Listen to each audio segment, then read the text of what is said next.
This morning, as fallout intensifies, Defense Secretary Pete Hegseth insists the decision to launch a second strike against a suspected drug boat in September was not his call, but Admiral Mitch Bradley, the mission commander. Admiral Bradley made the correct decision to ultimately sink the boat and eliminate the threat. He sunk the boat, and eliminated the threat. And it was the right call. We have his back.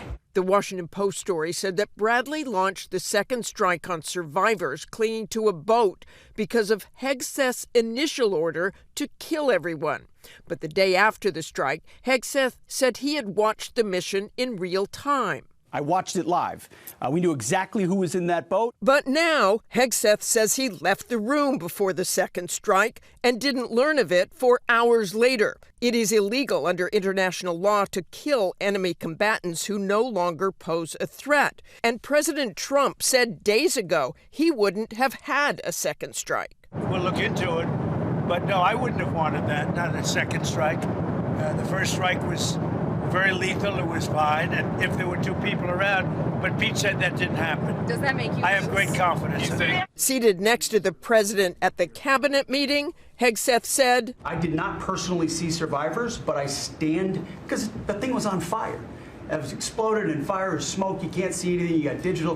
This is called the fog of war. For his part, President Trump says he knew about the September operation, but maintains he didn't know there were multiple strikes. I still haven't gotten a lot of information because I rely on Pete, but to me it was an attack. The White House won't confirm or deny there were any survivors in that September operation, and the Pentagon also says no order to kill everyone was given. As recently as October, Hegseth claimed part of the objective was to kill those, he says, who were smuggling drugs into the country. We will hunt them and kill them because they're trying to, and they are killing and poisoning the American people. So far, the U.S. has killed at least 83 people in multiple boat strikes across the Caribbean. Now lawmakers on both sides of the aisle are demanding oversight. The statement that Secretary Hegseth put out does indicate that he is not doing what typical leaders do, which is accept responsibility for the people that he is, directing. We're going to let them, like when someone is stranded and holding on to the scraps of a boat, put a second bomb on them. I think it's outrageous and should be universally condemned.